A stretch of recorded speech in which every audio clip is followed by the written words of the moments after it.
Hello and welcome to my channel Learning for Fun.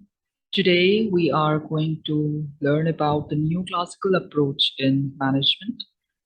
Um, and primarily we will be learning about the human relations movement and the behavioral science movement. Under that, we will be studying about the theories given by Abraham Maslow and McGregor. So let's begin up with the human relations movement. The human relations movement, one of the popular studies which come in here is the Hawthorne studies.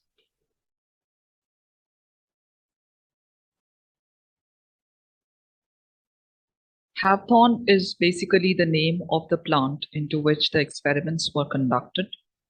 And these set of experiments eventually made the people realize that it is not just the monetary factors or the economic factors which are controlling the production process, the productivity of an organization or an individual, but it is also to do with the treatment which is given to the people at the workplace.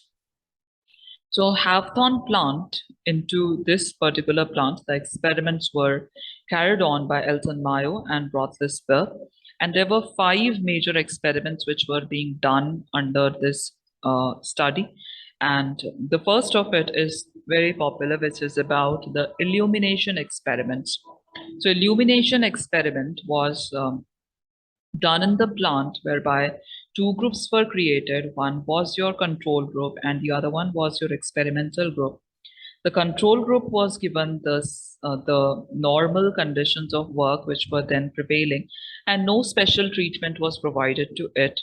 To the experiment group, there was lighting which was provided. So proper lighting was there in the conditions which were provided to the experimental group. And eventually, in the first impression which was provided was that the light is controlling the productivity of the employees. However, when there were fluctuations being done in the intensity of light was reduced or increased, in that case, there was no such variation which was found, which means if really light was working, if really light was responsible behind the productivity of the employees, then it should have reduced with the intensity of light getting reduced. But that did not happen. And that was the discovery where the employees were treated as special, and this feeling of being special into the organization was something which was adding on to their productivity. Likewise, there are a series of experiments which were conducted in the Hawthorne plant, the famous Hawthorne studies, which indicated that it is not merely the economic factors which affect the working, which affect the outputs that an individual will be providing, but there are other factors also. The important one being the human relations, the kind of treatment which is being provided to the employees can also result into better outputs, can result into better outcomes. The neoclassical approach, in this approach, we also do have the behavioral sciences movements, and the 2 popular theories coming in here. We have the Abraham Maslow's theory coming in, which talks about the hierarchy of needs. And Abraham Maslow's theory of needs actually take a form like this. You have 5 levels coming in: 1, 2, 3, 4, and 5. So 5 level of needs are there, 5 levels of needs are there. And what this theory indicates is that a person proceeds on from one level of needs to the other, to the other, to the other, and then to the top. So at the bottom most, we have the physiological needs.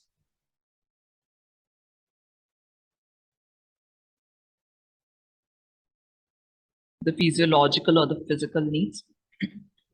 After that, you have the safety needs. After that, you have the social needs. After that, you have the self-esteem needs. And at the top, what you have is self-actualization. The physiological needs. The physiological needs are those needs which are very basic to human existence. The needs like food, clothing, shelter, um, these are very, very basic to the human existence. The physiological needs are the first set of needs that any individual will try to accomplish. Only upon the accomplishment of the physiological needs, the basic requirements of an individual, one can proceed on with the next set of needs, that is the safety needs. So supposing if an individual is really looking forward to food, clothing, and shelter, once that is available to him or her, they will be proceeding on with the safety needs. Now, the safety needs are more about having a safe place to live in, having uh, a safe food to eat, safe water to drink, so safe job with which they can survive or maintain their physiological needs. So that is the next set of needs, that is your safety needs. After that comes the social needs. So safety needs, once you have a safe place to live in, it doesn't stop over there. Now comes the need for socializing, the need to interact with people, the need of belongingness, that you should be a part of the larger community. That is the social needs. Once this need is being met, people proceed on to the next level, that is the self actualization need. The self actualization need is all about how do you stand different from the groups to which you belong. So once you have affiliated yourself to different communities and groups, it is not about being just one in the group, but it's about being the one in the group. And the one in the group is about how do you stand out in the group? How are you seen as different from the group? This is what will be resulting in the self-esteem needs. And once this set of need is being addressed, then comes the final set, that is self-actualization.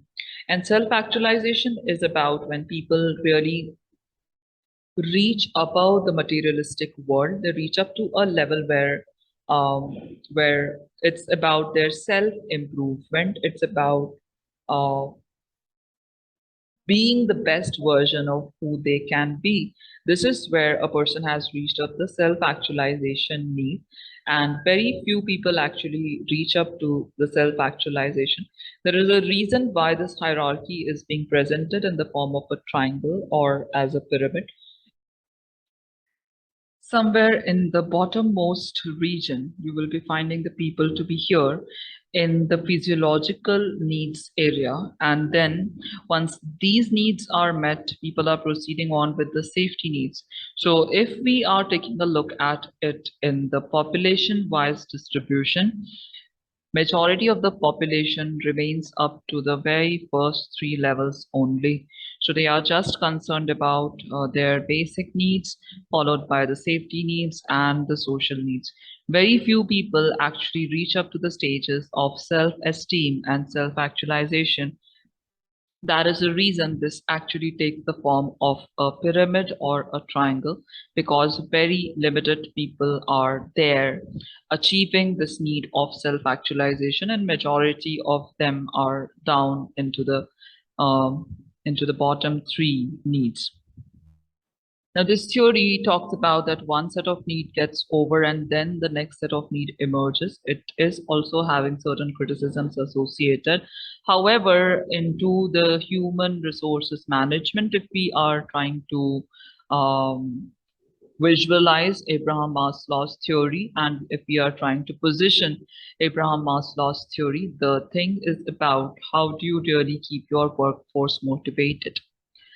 You need to understand what their needs are, and accordingly, the practices must be there in the organization so that it keeps the workforce motivated and the people really work for the accomplishment of the results. So, a person who is having the needs, the social needs as the concern, you cannot meet that with the physiological needs. A person who is into the physiological needs and you're offering certain things like of self-esteem, it will not work. So you have to identify which set of needs is that what your employee is looking forward to, and that should be provided by your organization. So that way, the behavior is driven by needs. That is the reason it is coming under the behavioral sciences movements. Another popular theory which comes in here is the theory given by McGregor, which talks about theory X and theory Y. The people who are belonging to theory X are following theory X. They believe that the workforce, the employees, are not really interested to work. They are not interested to work. They are lazy, and then they are all driven by punishments and rewards. They do not have any kind of self motivation in them, and they need strict supervision. That is what the people who are following theory X will be like.